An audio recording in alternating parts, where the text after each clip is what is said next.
Welcome to the October 23rd edition of the PFF Forecast. I'm George.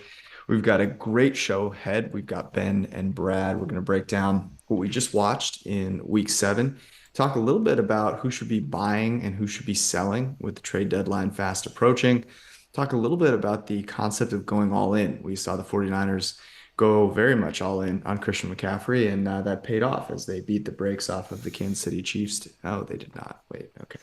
Well, we'll talk about that. That'll be fun. And then we're going to guess the lines with Arjun. It's going to be a great show. Let's rock.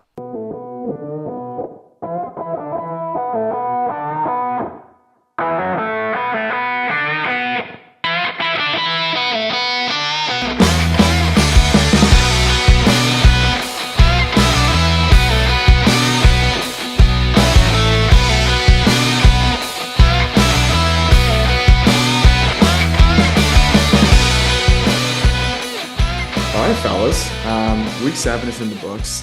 We probably should have started this podcast at halftime because turns out the Steelers and the Dolphins had no interest in scoring any points. How did your week sevens go from a betting perspective, Ben? Yeah, I mean, I would say I was in like a pit of misery or whatever the kids say nowadays. After the first slate of games, I was the Colts. I don't think I've gotten the Colts right yet this year. So that was pretty bad for me. Thankfully, the Browns covered against our Ravens, and the Bengals won as well, pretty handily against the Falcons. But yeah, the Colts were a really bad spot for me. And then I did kind of buy into the Jaguars beating the Giants. I do think that's a spot that I just need to reevaluate a little bit more. I know we talked about it 2 weeks ago with the New York Giants specifically and how surprising their start has been. And they kind of still very much seem to be performing well above expectation, even the betting market expectation right now. I still can't figure out quite what that is. But yeah, those were definitely my two biggest misses, I would say, in week 7 so far.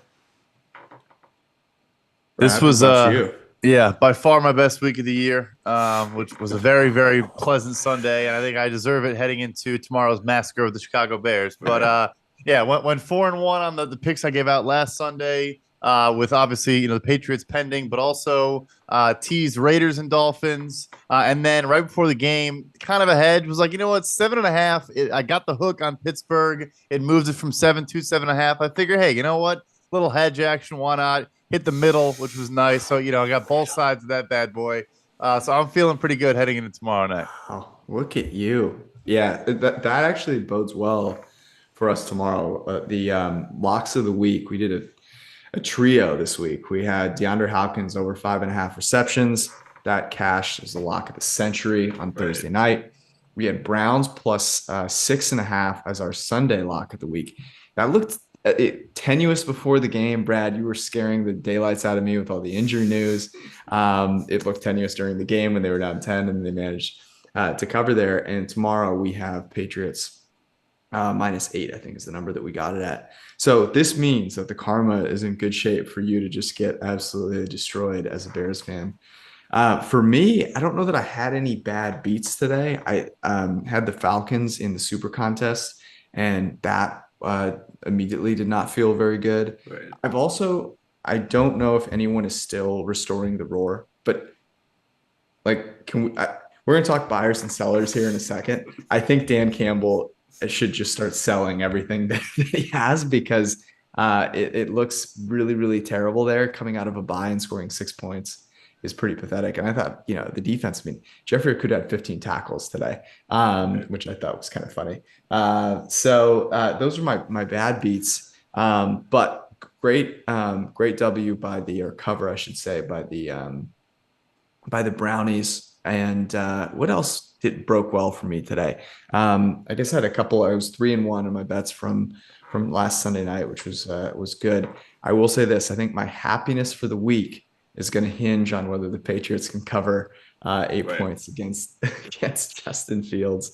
Let's talk about kind of this week. Okay, so there's a lot of interesting news that came out of over the course of this week, and then this weekend we saw a lot of interesting results that then happened.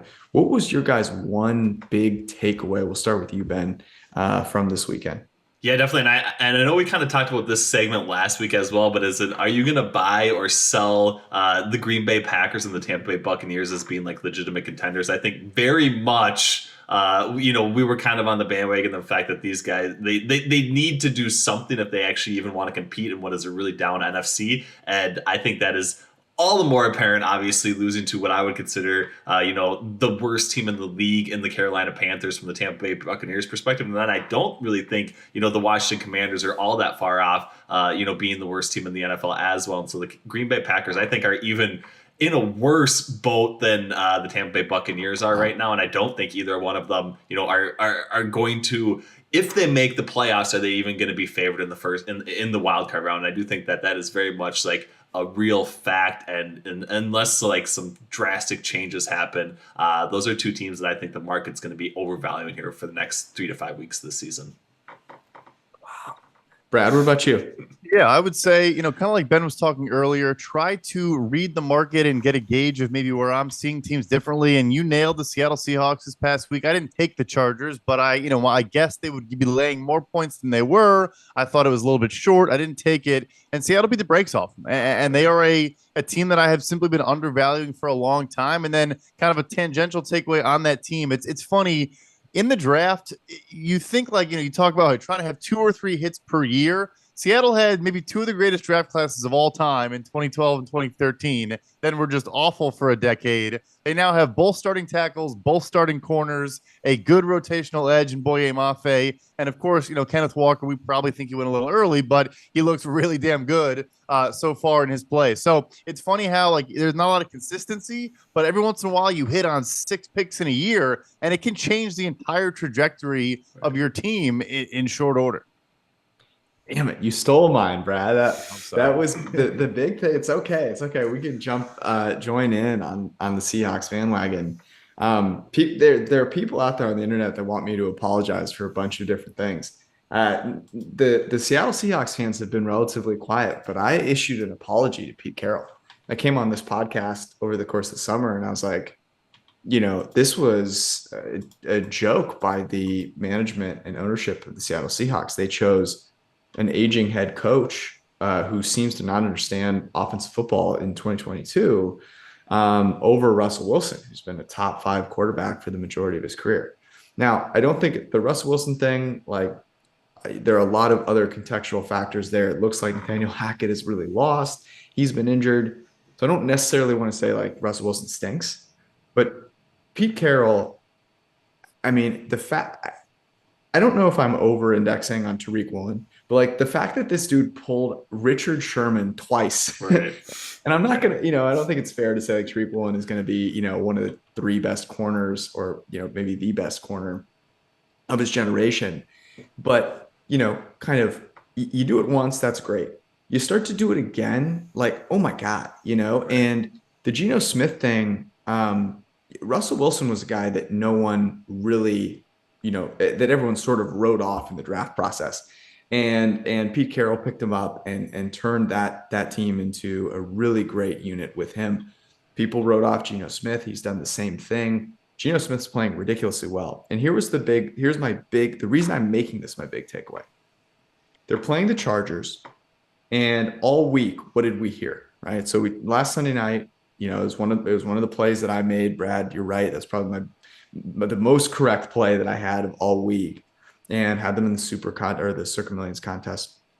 And all week that number got steamed down. I think it closed 4.5. People were betting the living daylights out of the Los Angeles Chargers.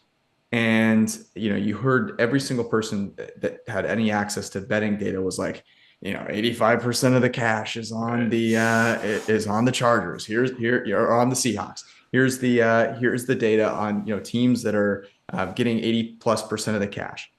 Be wary, all these different things. And the Seahawks came out and dominated the game. Their best player got hurt in the first quarter. DK Metcalf was the only thing that people thought was worthwhile for the Seahawks to even keep around going into this year. He gets hurt, and it didn't matter. Geno Smith was dropping dimes to Marquise Goodwin, to Noah Fant. Noah Fant was someone that couldn't play ahead of Albert Okwe-Bunum, who can't even get snaps for the Broncos anymore.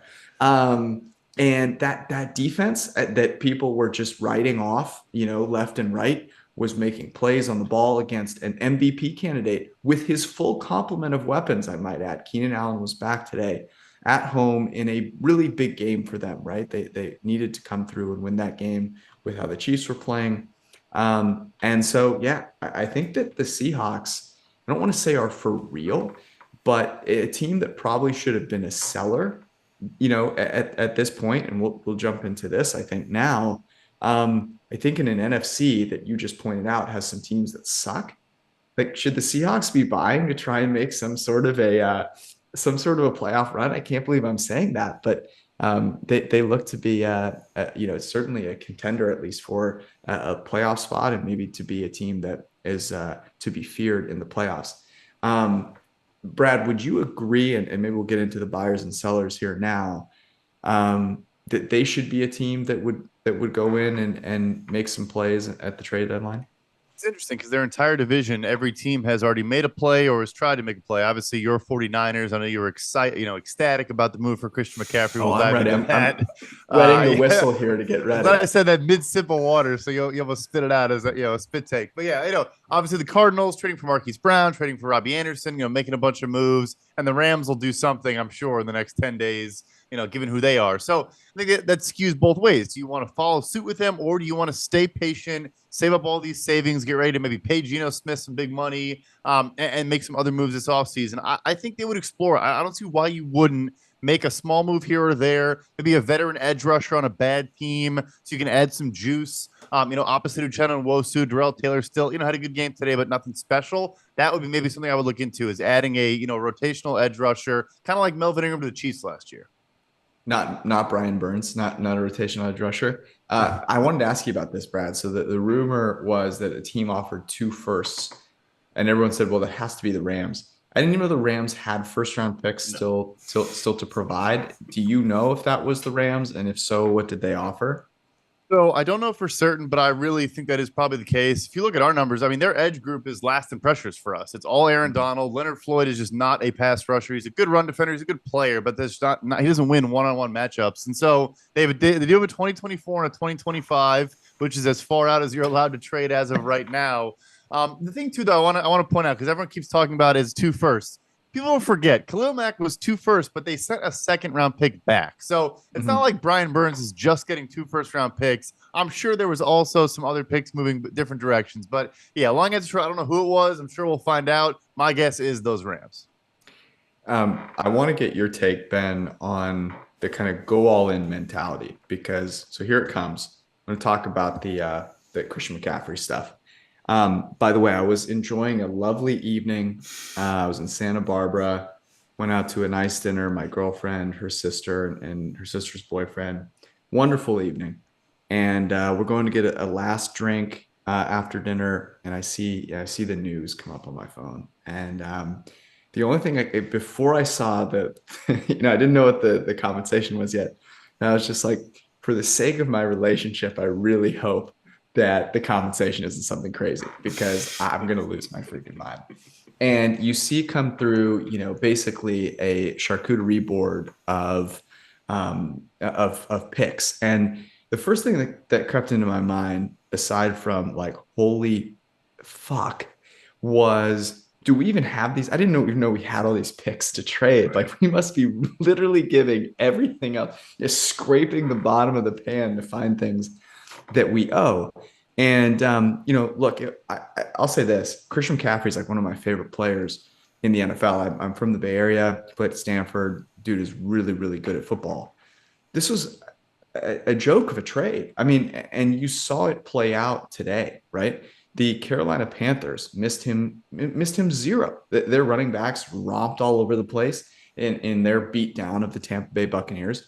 Jeff Wilson doubled up Christian McCaffrey's yards per carry today. I don't know what Jeff Wilson did wrong besides not being the 8th pick in the NFL draft. Jeff Wilson has shown really, really well as a UDFA, by the way, in rushing yards over expected.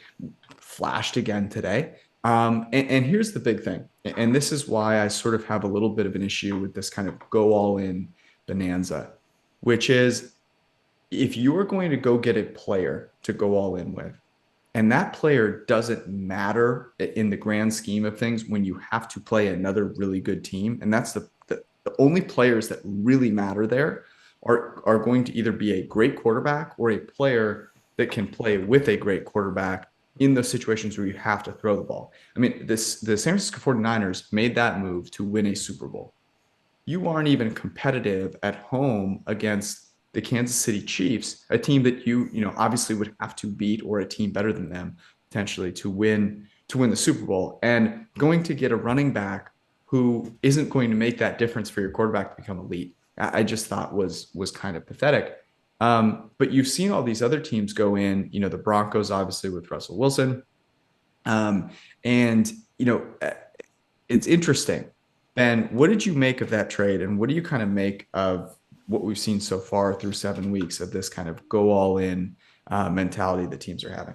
Yeah, I mean, I'll first I have to give a shout out to I would say the OG PFF forecast listeners and those sorts of people. But this was something that you and Eric kind of harped on pretty considerably last year with the Los Angeles Rams, right? And it was maybe you shouldn't be doing this. Maybe you shouldn't necessarily be mortgaging your future for one or two guys that may do a little bit in separating over the top. And it did actually work out for the Los Angeles Rams. But I would say, some of the hardest habits to break and some of the hardest lessons to learn are the ones where it might look like you were somewhat successful at first. That's why if you go into a casino and you win for the first time, often those are the people that kind of turn into a little bit of a degenerate type gambler because they had some early success probably doing stupid stuff that they shouldn't have done in the casino. And then that reassurance kind of builds up in them. And then they're kind of doing that every single time. And then eventually they go broke. And I'm looking at it, and there's a lot of teams, I would say, around the NFL that feel like they're maybe, one or two players away. But like you said,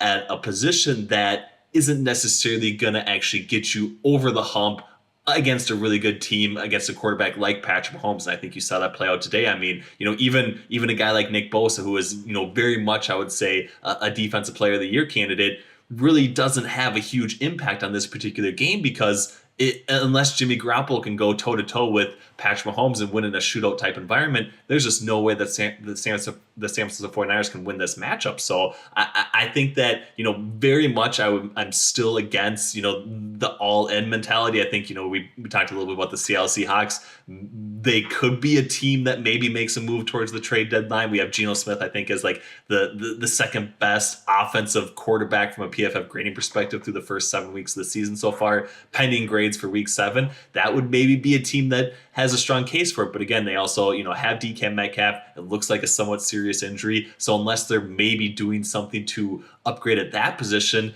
I would be, very much opposed to them giving any sort of draft pick type of compensation in order to kind of land one guy that I still don't think is necessarily going to get them, over the top either in the NFC or actually in winning that Super Bowl. And I do think that absolutely has to be, the sole reason and goal when you're actually making one of these moves.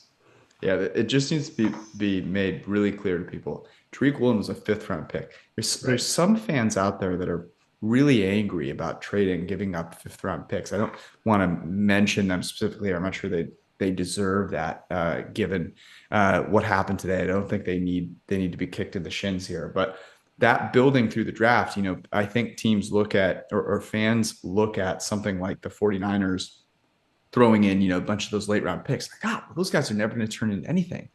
It's like when you look at a team and you say like, oh, wow, there are 22 guys on the field here between offense and defense, a bunch of really important players that probably play in sub packages. Like those players don't just come from nowhere, right? You need to draft them somewhere. You had the Broncos, the Raiders made some big plays this offseason. They're 2-5. The Chargers, who I think were, if it weren't for the Seahawks, would have been my big takeaway today, which is if their offense, like, I don't know how Joe Lombardi is still their offensive coordinator after this bye week. They have a bye this week. It was pathetic against the Seattle Seahawks, a team that, as we talked about, we think we're good, but like, man, that was really rough. Brad, how do you think the league often kind of it's a copycat league, right? So are there going to be any, maybe learnings that teams are actually going to implement this season? Do you think it happens next season? Like, what do you make of this whole thing? So I do think there is just a league-wide trend now of teams being more realistic with where they're at and being willing to, if you're a buyer and think you can go all in, you can find a team that knows they're bad like Carolina and make a deal. And I think that is good for the league. I think it's good for Mhm. fans. I think it's understandable in certain degrees. Obviously, here, I think we kind of agree where it stands. Just really quickly, anecdotally, but I mean, like George Kittle, Talanoa Hufanga, Dre Greenlaw, like these picks have turned into really, really good players Right. for this team specifically. But yeah, so I think that is a good thing. I think it's fun. I think it's cool to see the deadline not just be a totally dead deadline like it has in the past. And I think we will see more of that. I think also when a team in your division or your conference makes a move, it spurs further action and other teams want to copy them. So yeah, you have to be careful. It kind of goes both ways. But the biggest thing is teams no longer viewing sunk costs. Christian McCaffrey is leaving behind the largest dead cap hit for a non-quarterback in NFL history. He surpassed Khalil Mack, who did that a couple months ago. Like teams are willing to no longer buy into, oh, we paid this guy this amount of money or we restructured his deal, so therefore we shouldn't move him. He's the face of the franchise, yada yada. They're not letting that stop them from doing things. I think that's awesome for, like I said, really everyone. I think benefits. It's just you got to know how to navigate it and not, mortgage on Jimmy Garoppolo when he's your quarterback. Frankly, you need to have the quarterback set, I think, to do these type of moves. I don't know, man. I looked at Jimmy Garoppolo and I said, that's a Super Bowl winning quarterback. That's who I'm investing everything in. Here's the crazy thing about what the Niners did. And, John Lynch came out and was like, one of the reasons the compensation went up is because they restructured CMC's contract. So, and you can explain this better than I can, Brad, like the cap hit this year was way lower, right? Is that This what is a happened? huge quote, really quick. This was massive because, like, Yeah. Von Miller, the reason last year he got a second and a third round pick to Denver was not just because he's Von Miller. It's because they ate $9.5 million of salary by doing the conversion at the deadline. We've Mhm. never had a GM recognize like they did a restructure this offseason and therefore we're acknowledging that. I think every other GM in the league just like bookmark that tweet and saved it for later. But yeah, keep going. Yeah. Yeah, as if that was the reason, like, oh, we had to give up a ton for him, and here's why, kind of situation.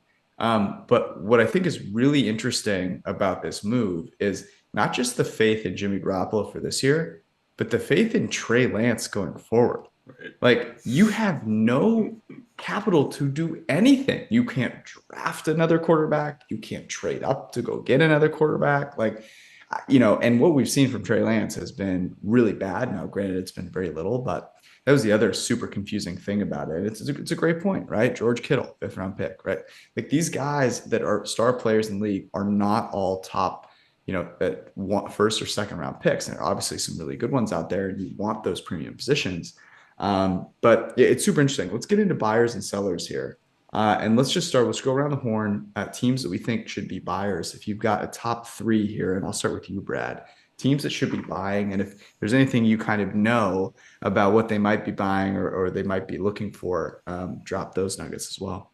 Yeah. So first one for me is the Dallas Cowboys. And I think it's in part because they were sellers this offseason and letting Randy Gregory leave, trading Amari Cooper away, not re-signing Cedric Wilson, who doesn't even play in Miami anymore, apparently. They were very frugal this offseason. I think now I legitimately think that might be the second best team in the NFC conference. You have a lot of money saved up, you have your full slate of picks, and you're getting Tyron Smith back later. I've heard a little bit of rumblings of them maybe checking out on some wide receivers. Not a massive move, but calling around about maybe a number two, number three type of guy. They're my number one buyer. Number two is still Green Bay, as bad as they are. I think Chase Claypool, there was a tweet from Ian Rappaport today that the Steelers may now hang on to him, but maybe after tonight's loss, that changes. I believe he is the target in Green Bay. If they do make a move, it's for Chase Claypool. And those are my two big buyers. I won't make up a third one, but those two, I think it makes sense where they're at to make a move. I'll go real quickly, Ben, because I didn't have a super long list. Dallas was one of them, but then I just wrote down. I mean, any team in the NFC that feels good about their quarterback should Right. probably make a move. The NFC is garbage. I mean, the NFC stinks. So, if you're looking to, make a play at the playoffs and playoffs, making the playoffs obviously matters. Having a chance to potentially go to a Super Bowl in a year where the NFC is not very good. And I think Dallas fits that bill perfectly. Wide receiver seems like the place. Certainly, Brad. The other one that I wrote down was Buffalo. I mean, they need a running back. How are they supposed to compete without a great running back? So I don't know if they can swoon, someone for a running back out there. It's clearly their one area of weakness, and they desperately need it. That's a joke, by the way. If the Buffalo Bills go out and spend draft capital to acquire a running back, that would be comedically unsound. Ben, who do you think should be buyers? Yeah, I mean, I definitely agree with you guys on Dallas, and take this with a grain of salt. I don't really have like the connections, especially with Brad. I know, the league sources don't really want to be known or associated with the gambling guy or the sports betting guy, unfortunately. So I take this with a grain of salt. This is me more reading the tea leaves, but I talk about him every week, so I got to pitch him a little bit here. But I do think that Cincinnati Bengals kicking the tires on some sort of like secondary help. I do think for a little bit of depth type perspective, given their current situation, given the strength of schedule that they're facing, the fact that they are very much I would say in contention to win the AFC North, and if they do see themselves as legitimate contenders this year, like they're gonna have to face off against the Buffalo Bills and the Kansas City Chiefs here year in and year out. So why not now? I do think that making a little bit of play for some depth, I think at the secondary specifically would help them quite a bit. And then another team, I know it's hard to say anybody in the AFC should go all in with the Chiefs and Bills, but I think the Tennessee Titans, very much the AFC South is theirs for the taking. They have nobody, I would say, really at the wide receiver position. I do think that even bringing in some sort of veteran guy on a free agent type deal or something like that would at least boost a little bit more production out of them offensively. If they do that, they should very much win, I would say, a very down AFC South. And if they do that, we've seen Mike Vrabel pull off a little bit of magic in the playoffs. So I do think that they could, potentially pull off an upset or two if they do end up getting there as well. Big sellers, Brad. Who do you have? Yeah, I mean, Denver, you have to sell at this point. Not saying you're going to, sell a Jerry Judy. I don't know about that. But Alberto, you mentioned earlier, I think Bradley Chubb at this point, you have to sell there to where you don't want to let him hit the free agent market coming off his fifth-year option. Just trade him. Try to get maybe a day two pick for him. Baron Browning emergence makes it much more feasible. And then Pittsburgh, like I said, Chase Claypool had actually another good game tonight. Probably 3 good games in a row now, but he's the clear number 3 in the pecking order. You got to retool a little bit. You really are kind of still a bit of a leverage team because Big Ben kind of kickstart that rebuild a little bit with Kenny Pickett. Those two just kind of jump off the page. And then Cleveland, Kareem Hunt requested a trade. They kind of said no. He is a good player, but at this point, you're 2-5. You kind of already punted this season. I don't see why you wouldn't make some small moves like that for guys that are going to be free agents anyway. I have 4 teams. You mentioned Carolina, I think, earlier. I understand the desire to keep some good players around. I just don't know that you can realistically say DJ Moore is going to be a part of your team that competes at some point. Now, I guess, you could go, oh, well, our rookie quarterbacks can come in and play well, then okay, maybe. So I kind of get that. But if you are potentially getting 2 first-round picks for Brian Burns and you're not taking that deal, I think you're crazy. I think you're absolutely out of this world. Brian Burns is good. He's not, a generational talent at edge, and 2 first-round picks is super valuable. Detroit, they're 1-5 at this point, and any sort of second half resurgence is only going to make it harder for you to get a quarterback. So I would sell there. Atlanta, I think you've got to sell as well. By the way, hilarious how they have no idea how to try and win a football game from behind, much less cover. And then here's one that I don't think people would have expected at the beginning of the year. I kind of did. It's just Indianapolis. They stink, and in the AFC, I mean, they have no path forward to being competitive. So I think they should sell. Ben, what about you?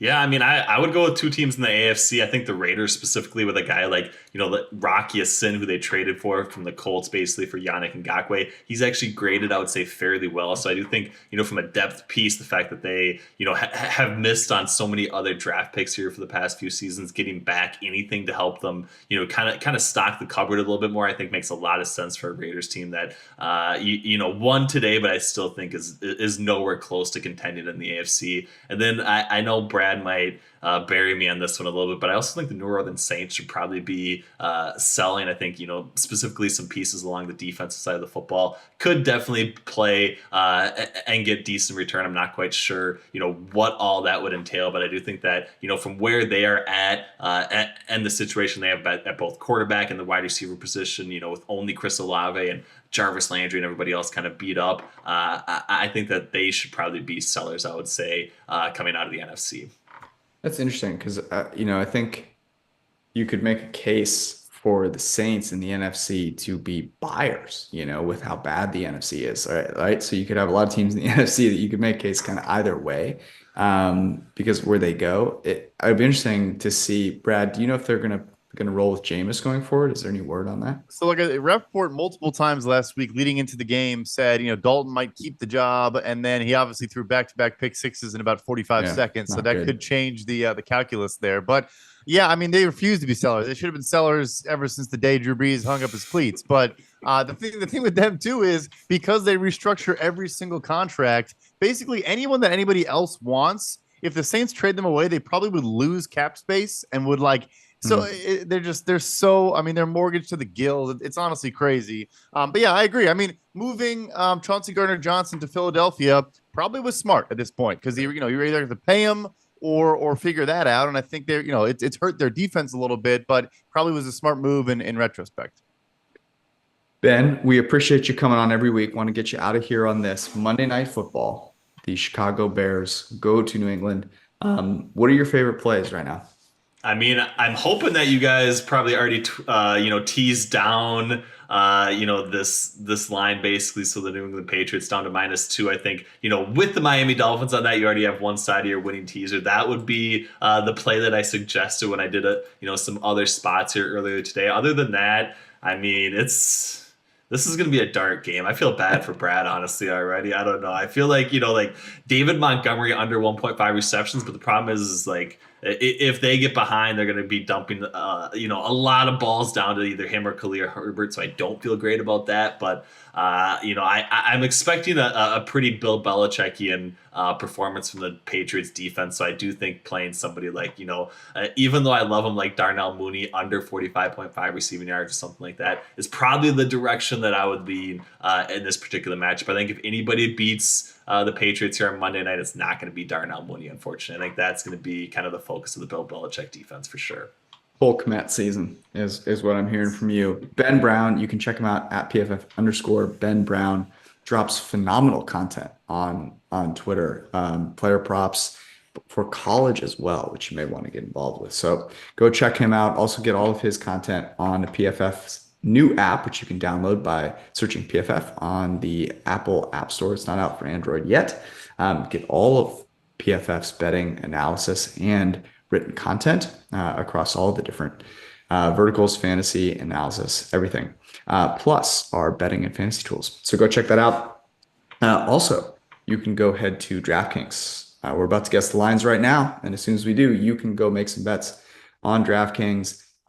They are a fantastic way to get your betting. If maybe you're someone that's checking out this podcast, maybe you remember the printing press, but you're new and you're looking for an opportunity to get yourself rolling. DraftKings and the DraftKings Sportsbook will let you do that. Use promo code PFF, get $200 in free bets if your team wins when you place a single $5 bet and it wins on any game. So you can pick the, I don't know, I'm guessing the biggest line this week will probably be Buffalo, shockingly, maybe Philadelphia. You can go bet on them and then collect that $200 in free bets at DraftKings, and then you can bet them on all of the other good stuff that we talk about on this podcast. So go download the DraftKings Sportsbook app right now, an official sports betting partner of the NFL. Use promo code PFF to get that fantastic deal, plus a bunch of stepped up boosts for same game parlays to make it a little bit easier for you to make some moves here. If you're thinking about tomorrow night, I'm not sure that there's anything that you want to play on the over side of things. Maybe look for a same game parlay with unders, as terrifying as that sounds. DraftKings and the DraftKings Sportsbook app. All right, we are going to get to guessing the lines. Our friend, member of the printing press, Arjun Menon, joining us from somewhere in Michigan, in Ann Arbor. Arjun, how did your week go this week? Week went all right. Kind of broke even towards the end of the day. Chiefs and Jets definitely helping the bankroll out there. But yeah, excited to hop back on and guess some of the lines right here. Yeah, we had some fun last week. Let's take a look here. So the week before, Arjun absolutely scorched the earth here. Would you go like 5-2, 6-2, or something like that?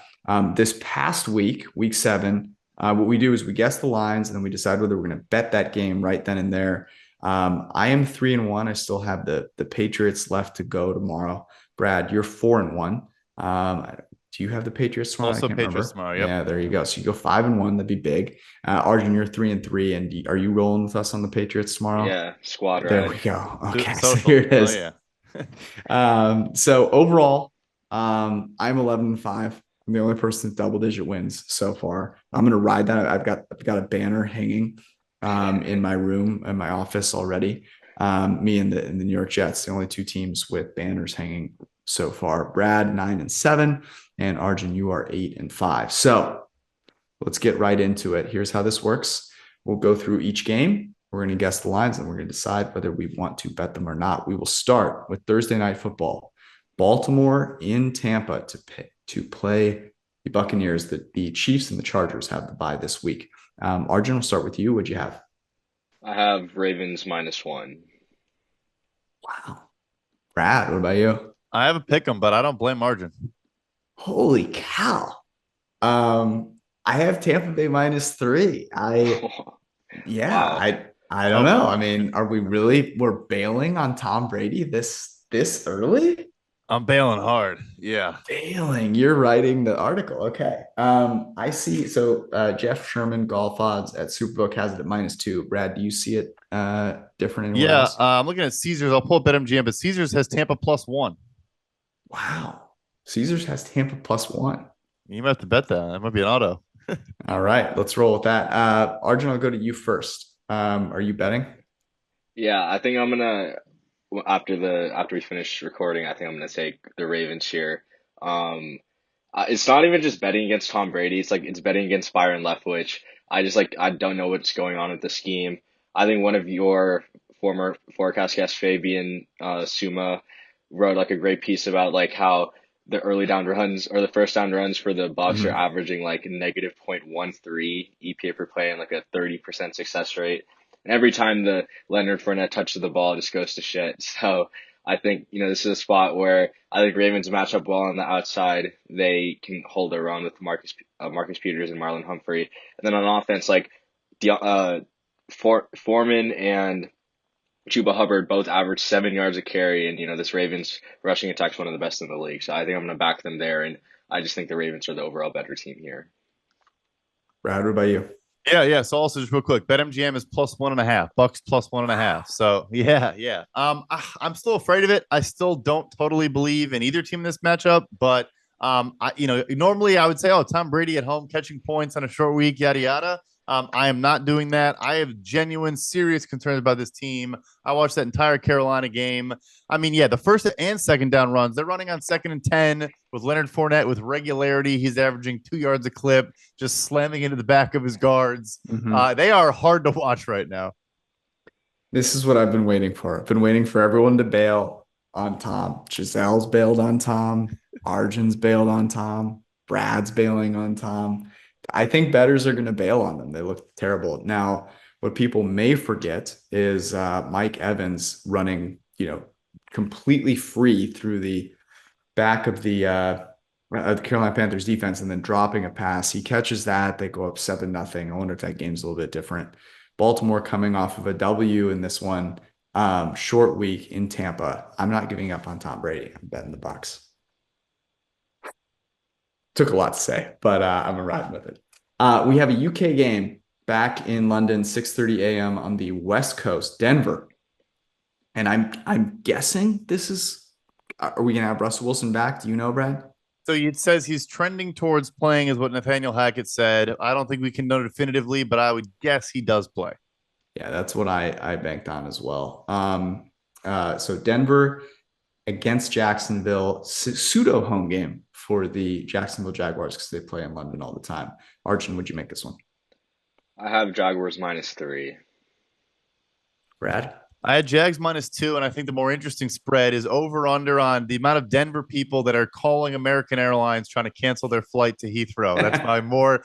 But anyway, yeah, I had Jags -2.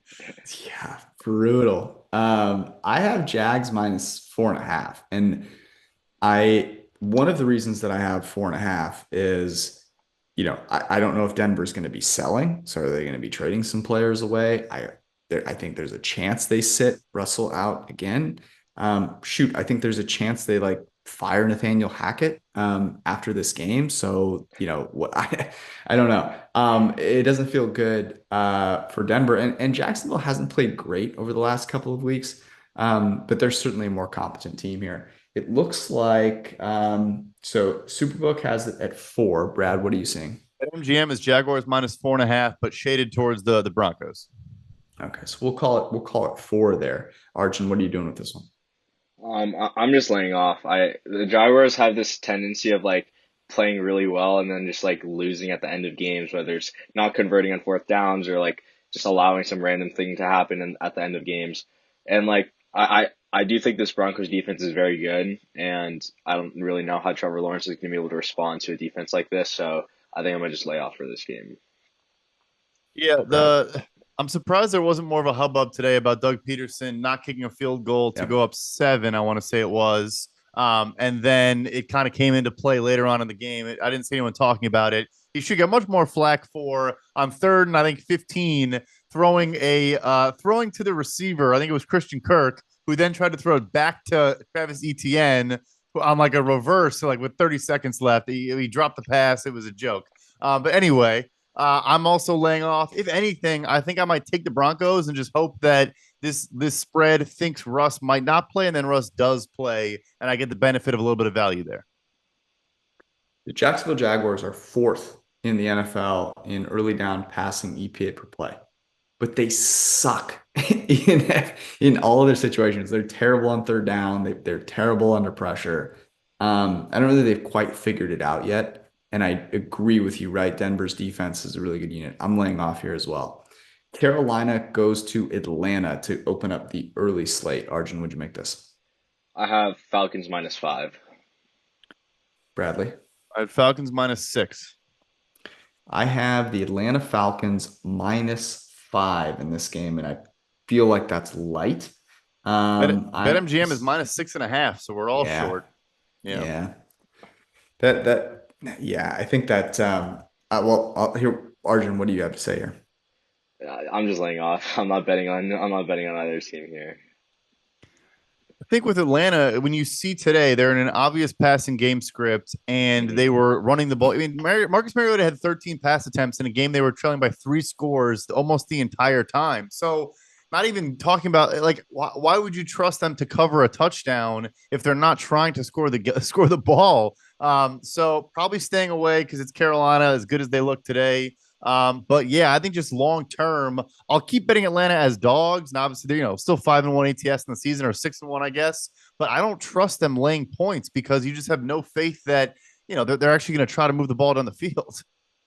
Yeah, I think it's a good point. I kind of wanted to bet Atlanta in this game, but not at this number. I would love to fade the whole Carolina, better without Christian McCaffrey. And like, it makes sense that they rallied today, right?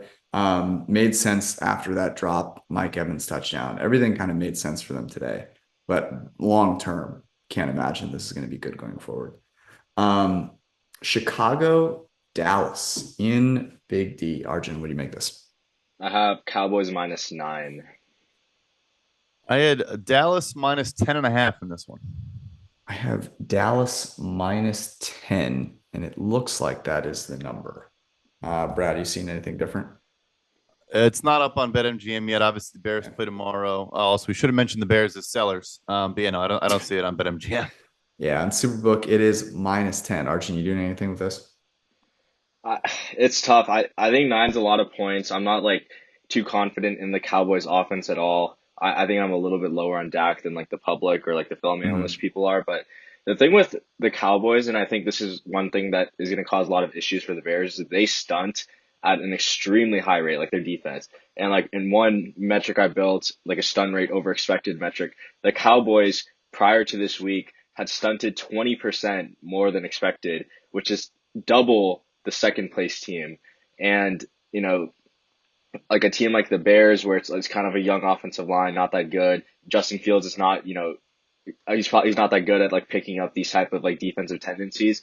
I think they'll struggle a lot on offense, but yeah, tens a lot of points, and I don't know if the Cowboys offense is that good to where they can, keep scoring to cover this number. So I'm gonna lay off. Detroit did hang today. The score doesn't reflect, I think, the game. It was a 24-6 was the final, but they had, Dallas probably turned the ball over 3 times in the last probably 15 minutes of the game. But I actually was encouraged by what I saw from Dak throughout the game. I think he made a bunch of nice throws. He had a couple misses, of course, but better than I thought he was going to look in his first game. And then, the other match we mentioned. I mean, Justin Field, we talk about winning with 4 rushers. The Cowboys might bring 3 guys. Just bring Micah Parsons, DeMarcus Lawrence, and Osa Odigizua in the middle and drop 8. And I think they still would have a 40% pressure rate in this game. So I honestly, if it comes out at 10 and not 10.5, I probably will bet Dallas.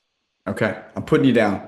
Yeah, that counts. We'll take You're it. betting Dallas. Yeah. Miami, Detroit. In Detroit.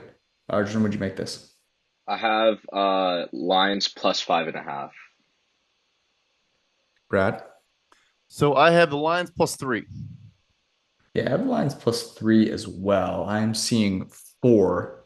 What are you seeing on MGM or anywhere else? Let's see, Detroit. Not on BetMGM yet. All right, we'll roll with 4 here. Arjun, you had 5.5. What are you doing with this one? I'm definitely betting this one. I like the Lions in this, or I like the Dolphins in this spot. For a couple of reasons. Number one, the Lions have one of the highest man usage rates in the NFL, and you can play man against the Dolphins, right? Like Tyreek and Jalen Waddle combined for like 150, 160 yards today. Jeffrey Okuda has been playing fine, but even him, I don't think he's going to be able to slow down Tyreek Hill. The one thing that could, hurt me here is the Lions play like the Belichick style defense where they put Okuda on the number 1 receiver and gave him safety helps, but Jalen Waddle and Tyreek Hill are both wide receiver 1, so I don't really have a problem with the Dolphins offense scoring, even if they did look a little bit bad today. Then on the flip side, I mean, Jared Goff looked really bad today against the Cowboys, and the Dolphins defense played pretty well tonight, so I feel comfortable backing both sides of the ball here. Brad, what about yourself? I would lean Detroit. I'm not gonna lay it, but I think this is an interesting spot. Miami's pass rush is really just not as good as I thought it was going to be. I was hyping them up coming into the season, and they really cannot generate consistent pressure. And I know part of that was obviously their coverage unit is banged up, and so maybe guys were getting open earlier than you'd think in the shot clock. But Kenny Pickett kind of had all day back there, and obviously was busy throwing interceptions. But and on the other side of the ball, Tua Tagovailoa literally should have thrown 4 interceptions tonight. We talk about dropped interceptions. There's a range of like the DB is diving and barely misses a catch. These were like hitting them right in the hands as if they were the ones running the routes. That's how bad these throws were. Eventually, that's got to regress, and they had to actually catch the ball. I'm not going to put that on official play here, but I'm just Miami. No, I'm not laying that many points on the road with them right now. Is Amon-Ra supposed to be back? What was the deal with He got his concussed injury? today, so I would not be surprised if he does not play. He got pulled out immediately. They rolled him out pretty much immediately, which I would think skews towards a more obvious severe concussion. I don't know, but I wouldn't count on it. Yeah, I just think that I'm out on the restoration of the roar here, so I'm passing as well. The Arizona Cardinals, after a spirited victory against primetime Andy Dalton, are traveling to Minnesota. Vikings coming off a bye. Arjun, would you make this? I have Cardinals plus 3. Brad? I had Vikings laying 5.5. I have 5.5 as well. It is, let's see here. I got 4.5. So I got 4.5 on BetMGM, shaded towards the Cardinals.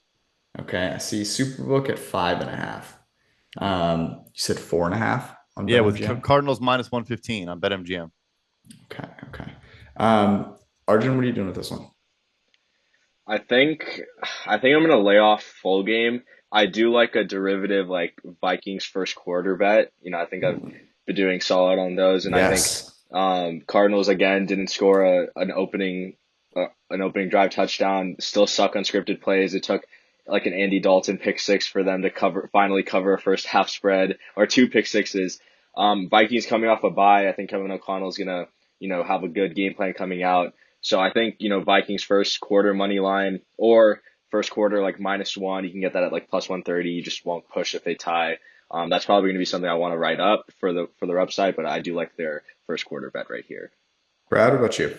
One thing that sticks out to me is I'm seeing the over/under at 48.5. I like the over here. I'm still not a buyer in this Vikings defense really at all. And DeAndre Hopkins will just abuse Patrick Peterson or Cam Dantzler or whoever he's playing against. We saw obviously him go for 11 catches on Thursday. So both teams have kind of a bye / a half bye for Arizona.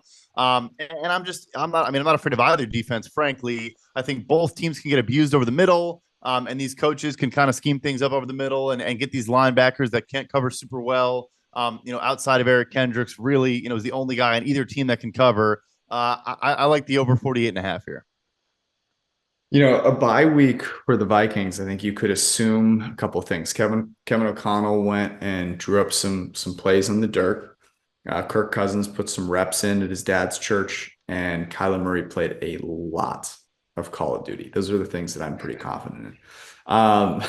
So I'm going to ride with Arjun's first quarter here. I love that. I would, if I didn't like that so much, I think I would be tempted to make a play on Minnesota here. We'll see where this line ends up. This could very well be something that I'll take in the circa millions contest. Like I want the Cardinals suck. Beating Andy Dalton in primetime with 2 pick sixes, I'm sorry. Like absolutely not going to be something that all of a sudden makes me like the Arizona Cardinals. So I still think they stink. The Las Vegas Raiders go to New Orleans to play the Saints. Brad, I asked you this earlier, but what is who do you think is going to be quarterback here in this game? I would guess still Andy Dalton if I had to guess. Okay. Arjun, would you make this? I have Raiders -2 in this game. Okay. Oh, I went with the pick 'em in this one again. Wow. Am I losing my mind here? I have New Orleans by 2.5. I must just think that the Raiders suck. Looks like I'm way off here. So I see Raiders -2.5. So, but BetMGM is 1.5. Okay. We'll call it 1.5 here. Arjun, what do you think? I'm gonna lay off. Like I think the 38-20 score that you'll see in the Raiders game is so deceiving. Like Yes. the Texans were winning for like a decent amount of that game, and Raiders kind of just turned it up in the fourth quarter. Josh Jacobs has been having a pretty much a career resurgence. They didn't pick up his 5th-year option, and now he's kind of like showing them out. Saints run defense kind of looked not that good on Thursday night, so I am a little bit worried about that. But I don't think I'm going to take either side just because I still don't have like that high of an opinion on the Raiders, and Saints have kind of just disappointed me all year. I'm riding with the Saints here. I will take them for an official pick on the 1.5. I'm also definitely, I think, going to look into teasers for them as well, get them above 7.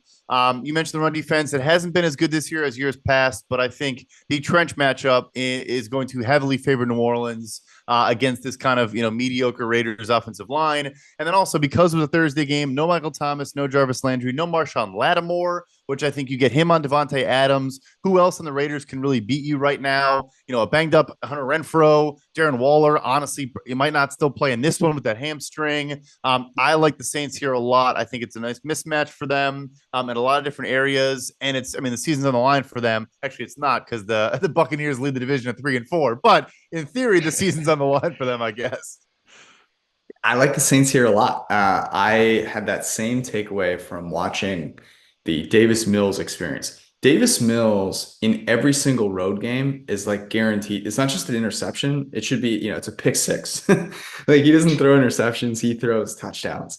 And again, I think all of the things that you saw with the Saints on Thursday night that are going to be magnified with the score are really fluky. Everywhere you see, Andy Dalton, and then behind him, Cardinals player, I forget who it was, diving into the end zone.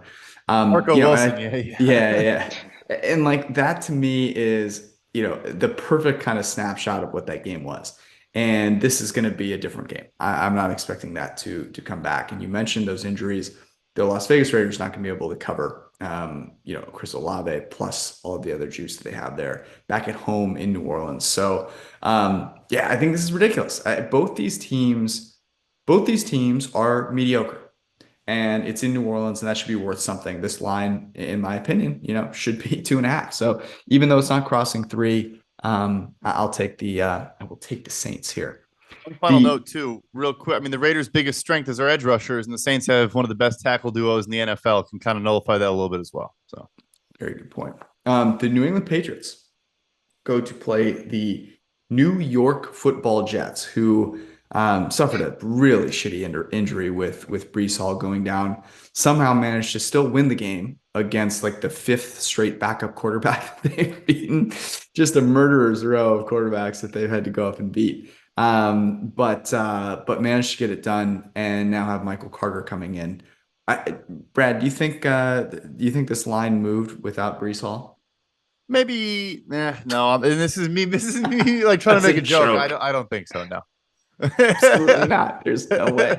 No, I don't think so. No chance in hell. All right, Arjun, would you make this?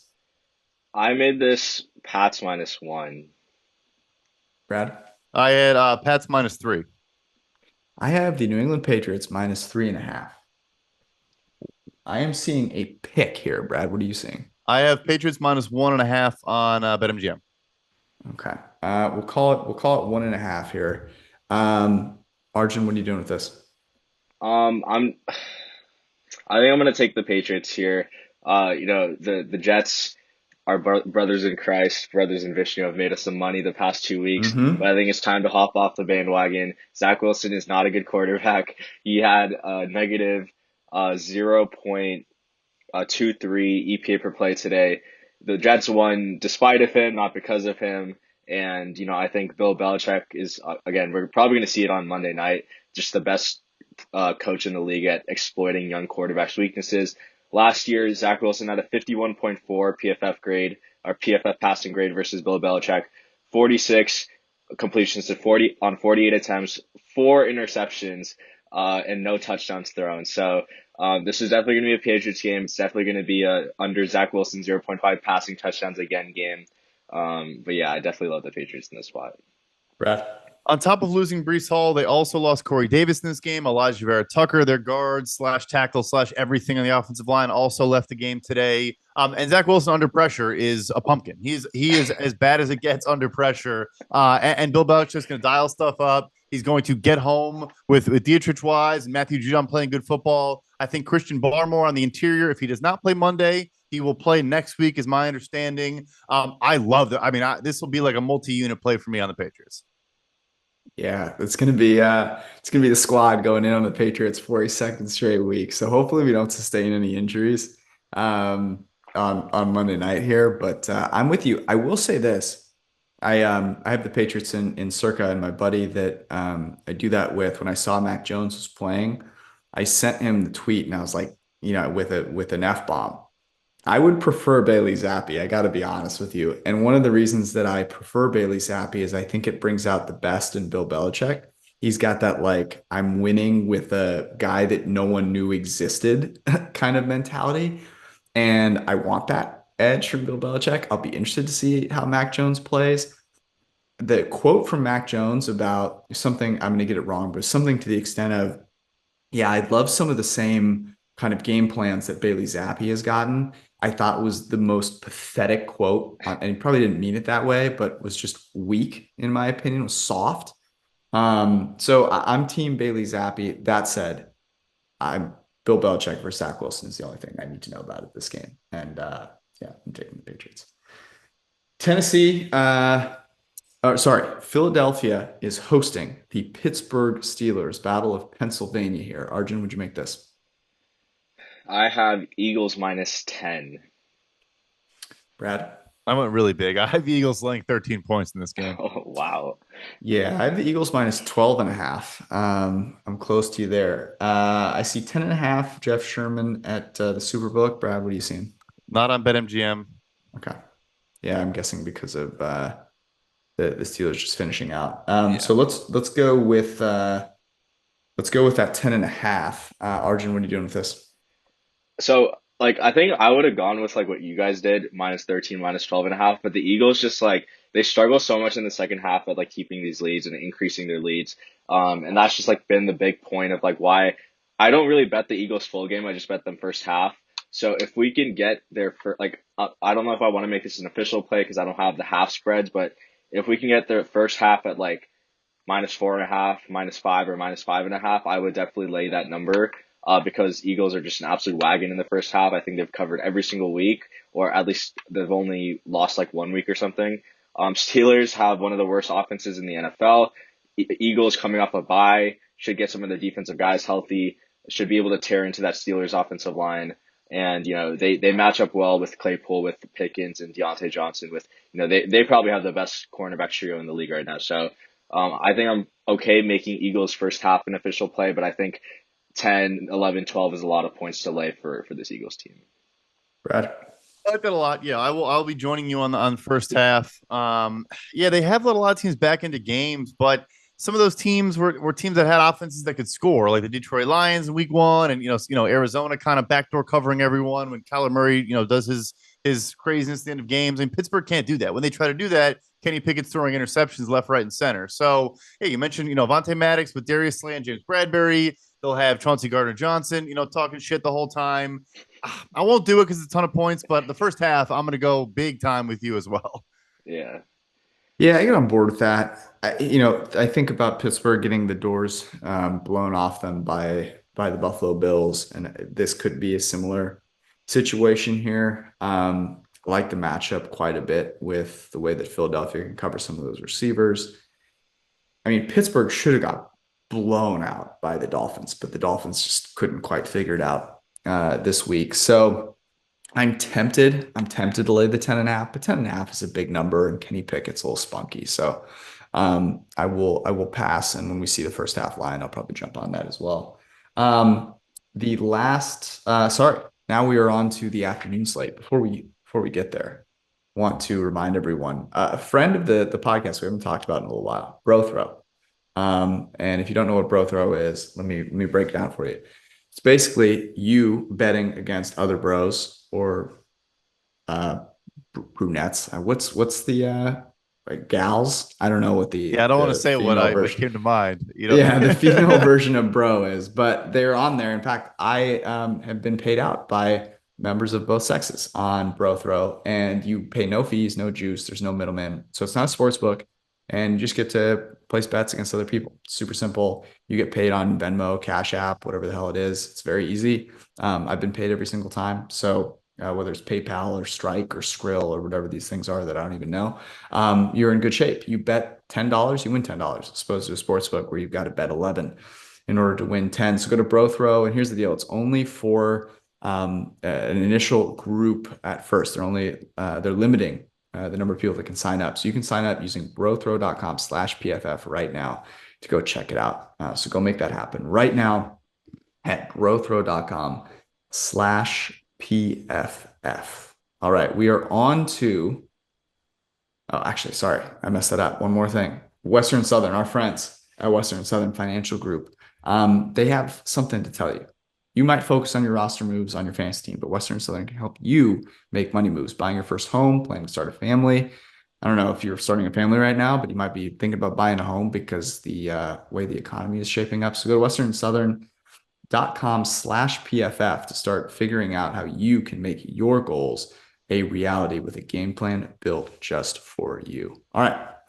Game plans built just for Houston would involve Davis Mills not throwing a pick six. He is now at home, so there's a chance that happens. They're hosting the Tennessee Titans. Arjun, would you make this one? I have Titans -3.5. Brad? Same here. I think, let me go back here. I have Tennessee, yes, 3.5. I'm seeing 4. Brad, what are you seeing? BetMGM's 3.5. So we're all right on We it. nailed it. Yeah. Arjun, you doing anything with this one? You've been a Titans first quarter, first half fiend lately. Oh yeah. Okay, so I was not gonna have a play, but I feel like you just have to keep running the Titans first quarterback, Todd Downing, an absolute wizard with the scripted plays. I'd have to just double check to make sure the Texans scripted play stuff. Yeah, no, they're like bottom three in scripted play. So yeah, Titans first quarter, running it back. We're gonna get that at like -1 +130. That's an instant bet every single week until it fails us. Yeah, I'm with you. Brad, you riding with that? Yeah, I think so. There were some rumblings. I don't know if it's going to happen, but maybe Brandon Cooks gets traded for the fourth time. I think we'd set a record for getting traded 4 times. Also, could get another second round pick. He could get traded for a first twice and a second twice, which would be kind of phenomenal. If that does happen, I mean, I like Nico Collins, like a good young player, but like he is so important to that offense. He's basically all they have. If they need a play, they need a first down, like he's the guy. Even still, even without him, I will admit it. I'll raise my hand to one of the teams I was the most wrong about coming this season was the Tennessee Titans. I took them this week against Indianapolis with confidence, and they covered for me. I might run it back again. Love to hear it. Yeah, I took the Titans again -2.5 this week as well, and felt I wasn't even worried about it. Colts stink.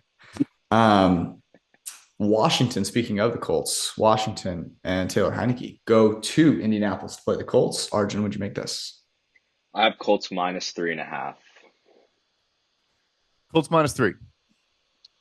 I have the Colts -3 as well. I thought about making it 2.5, but I ended up at 3. I'm seeing Colts 4.5. It's 4 on BetMGM. Okay. Arjun, what are you doing with this? I'm just laying off this game. This is just like two really bad teams. Like Matt Ryan just looked terrible outside of that Jaguars game, and Jonathan Taylor, while he might be back, Commanders' one strength is their run defense. Packers, who had a pretty solid rushing attack entering this game, average a -0.18 EPA per rush. So they're obviously going to have a hard time running the ball. And then on the flip side, I think like the Colts, they did a pretty good job on defense. It's like it's not the Colts defense that lost in that game, it was Matt Ryan. So I think it's what quarterback do you trust more? And I don't know how you can pick between Matt Ryan and Taylor Heineke, which is kind of just sad if you're Chris Bad Ballard. sentence right there. That was sad. Yeah, it's another one where I'm probably staying away. It would have been fun if it was the Wentz Revenge Bowl heading back to Indianapolis. Obviously ended ugly there, but instead they've been upgraded with Taylor Heineke. The over-under I'm seeing at 42. I don't see how these two offenses hit 42 points in this game. I think both defensive lines are going to obliterate the opposing offensive lines. Like you mentioned, they're not going to be able to run, but they're still going to keep trying to run because they're not going to trust their guys to drop back to pass. If anything, I'll probably play the under 42 here. I'm not betting on this game. There's no chance I'm refuse. taking. I'm not taking Taylor Heineke after beating Aaron Rodgers at home. It's not happening. It was nice to see Terry McLaurin show up though. That was a sight for sore eyes. The San Francisco 49ers. This is the father-son matchup. Kyle Shanahan traveling to see his son Sean McVay in Los Angeles. Take him out to dinner for a little afternoon of football.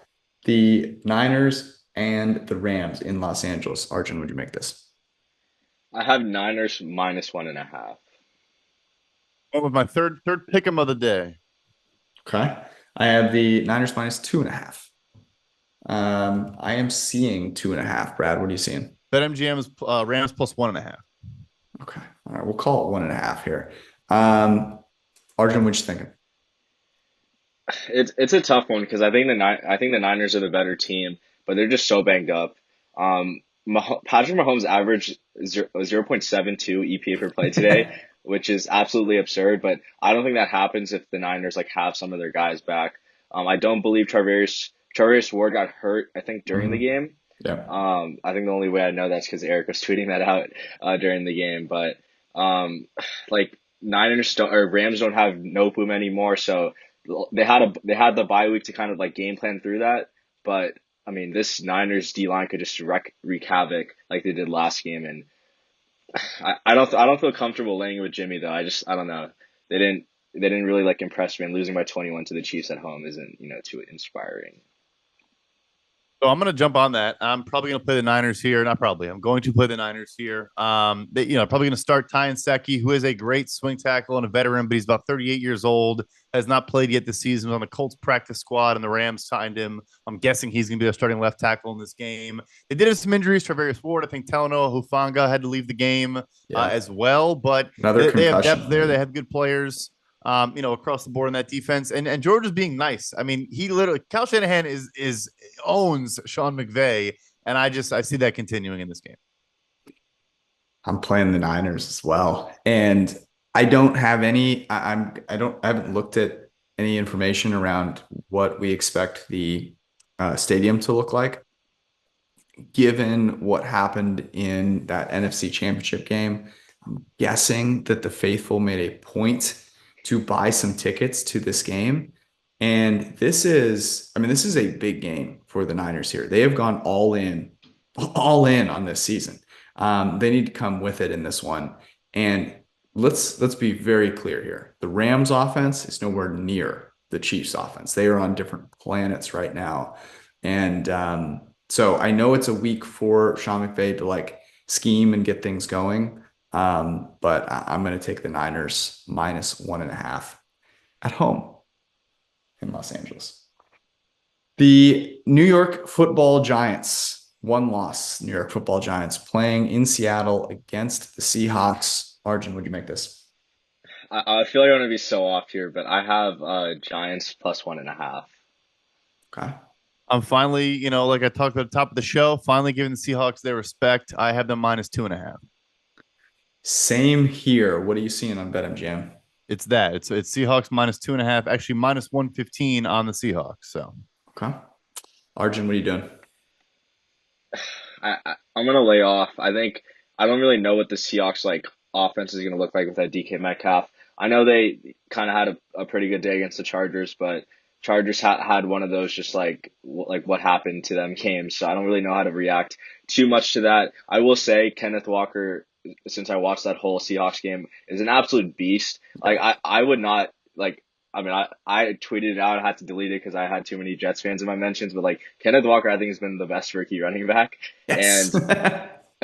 And I mean, at home, I could see him having a big day. But Giants just they're not fundamentally they're not a good team, but they just find ways to pull it out. So it's tough to bet against them when they keep on doing that.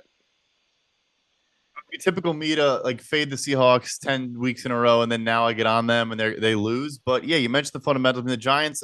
The one score regression has got to hit at some point. I mean, they've won what of their 6 wins, I think are all 6 by one score. So I'm not sure it's going to continue. Evan Neal went down in this game. I doubt he plays for the Giants. So yes, DK Metcalf's a big loss, but also losing your starting right tackle does not help against Seattle. And I just think, even like you said, I mean, Marquise Goodwin was going off today. The Seattle found a way to overcome that, and the Giants don't have a great pass rush. Pretty good on the interior. Dexter Lawrence has been playing kind of out of his mind. Leonard Williams back in the lineup, but I'm gonna finally back the Seahawks, which probably is like a death knell for them. But I'm gonna finally give them their due.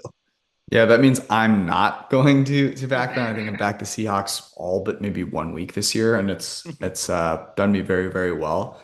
But it's one thing to lose DK Metcalf in a game where the other team has schemed for DK Metcalf and now is kind of trying to figure things out, and you can sort of throw them off. And I'm not expecting another 72-yard run from the best rookie running back in the NFL, and Kenneth Walker. By the way, Arjun, if you think you have Jets fans in your replies, let me tell you, they're singing a beautiful tune in all of mine.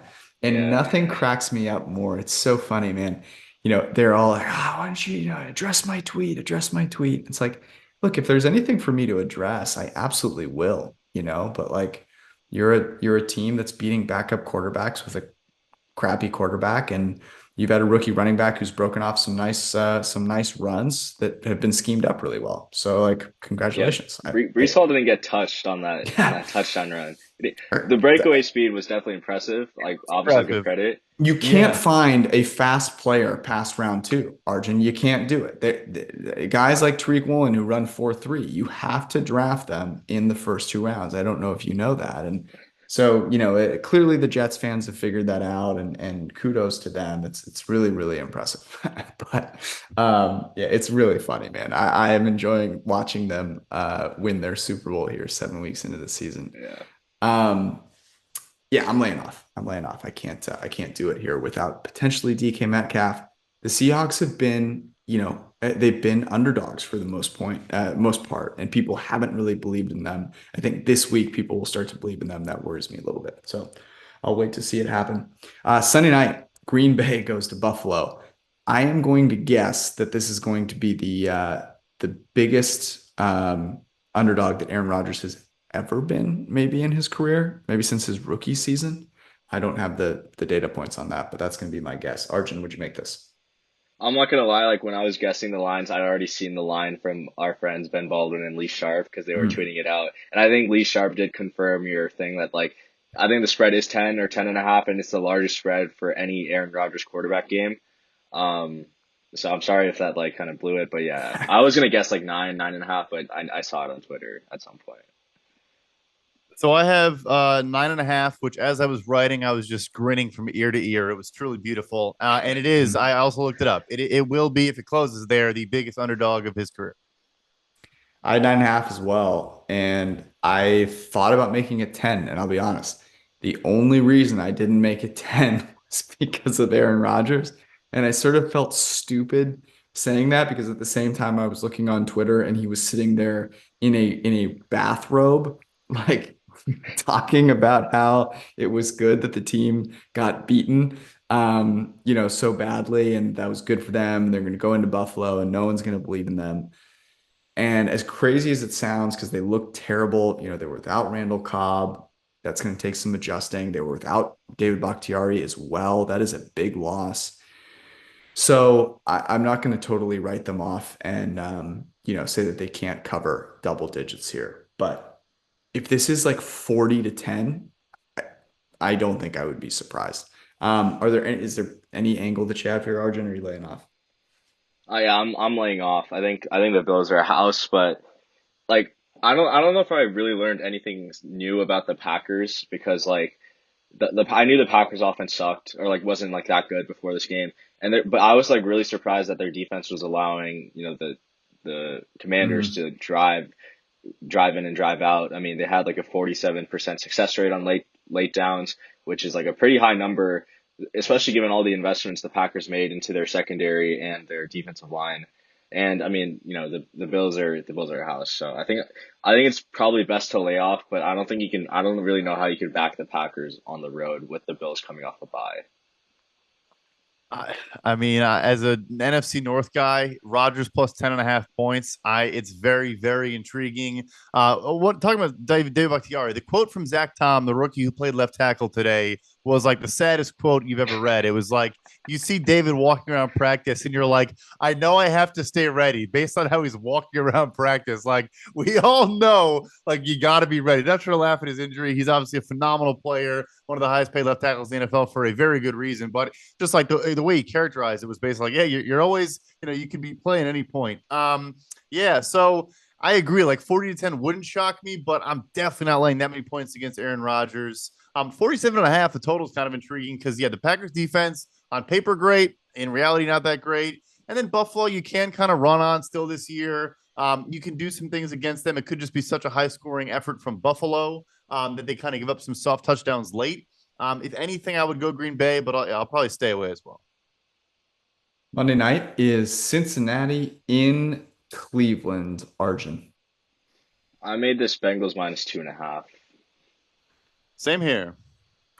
I made it 1.5. And what is it, Brad? I'm seeing Browns plus 3, minus 105 on Wow. BetMGM. Wow. Okay. Arjun, what are you doing here?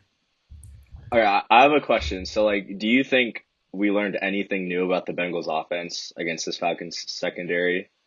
Well, based on the line that I made, the answer is no, right? I mean, they had no Yeah. Casey Hayward in this game, and then AJ Terrell went down. So I mean, it was basically us three out there playing corner for the Falcons. Yeah, no, and like that's the thing. Like, I think the Bengals offense had shown signs of growth earlier in the year. Like, they had been doing what I thought they should have been doing, which is taking the checkdowns. But they showed today that they can be explosive whenever the hell they want to, and that's why I want to back the Bengals here. But I have some worries. Like the Browns heading into this week going to have the at least a top 5 pressure rate in the NFL. Joe Burrow, has been a little bit better this year, but still like one of the worst quarterbacks at turning pressures into sacks. And obviously a quarterback's efficiency goes down when he's under pressure. And then on the flip side, I mean, no Logan Wilson, no DJ Reader for the Bengals. Those are their 2 main run stoppers. And I mean, Nick Chubb ran for 90 yards today. Like I think averaged like 4.8, 4.9 yards per carry. I think the Browns run game, hopefully if they get Wyatt Teller back, should be able to do whatever they want against this Bengals D. But like, if I had to bet a side, I think I would back the Bengals because I trust their ability to number one, generate explosive plays at like any given point in the game, and number two, kind of be more methodical as they've shown at parts at time this season. Yeah, so Brad? Jamar Chase left early in this game. I don't know if it's necessarily a serious injury or if he's at risk of not playing Monday, but he did leave early. Yeah, it's like I'm with you. Like I want to back Cincinnati, but I'm not going to do it. I mean, the Browns are my darling. I've said that probably every week, and they came up for us this week. Obviously, the defense also played a lot better, which they need to. Lamar Jackson did nothing today in the air, pretty much the entire game, and that was necessary from Cleveland. So I'm not going to touch it. Though again, the over 47 is intriguing. I know primetime overs have been dreadful, but that kind of intrigues me a little bit as well. But I'm not touching this spread at all. I think I will bet this one right now. The Falcons suck, and they suck especially bad when they're losing. I mean, there is nothing more comical than seeing that they threw the ball at a 47% rate when down by 2 scores. The NFL average is 75%. So, they did nothing in that game to even test the Bengals here. The Browns were banged up and almost pulled off a victory on the road against the Ravens. So they actually, showed something today. Whereas the Bengals, even though they romped over the Falcons, I'm not going to read into that too much. I don't know. Chase, it looked non-contact. Hopefully it's nothing major and he's able to play, but it wouldn't surprise me if, they played it safe with their second most valuable asset there.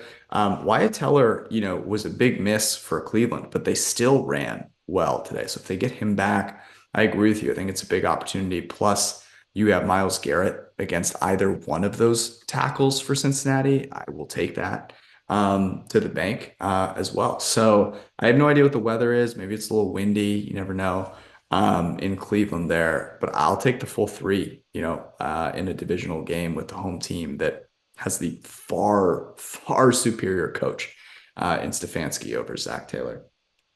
All right. That is it. Another successful guessing the lines in the books. Hopefully we can keep the winning going. As a reminder, we will write up our favorite early bets that you can see on the PFF app and pff.com. So you can see all the things that we end up aligning on that we feel most confident about. I don't think the Jets will be there this week. The Jets came through for us last week. So we have to thank them. Gentlemen, appreciate you. Members of the printing press, we love you. Thanks for hanging out. We'll talk to you on Wednesday. Thanks.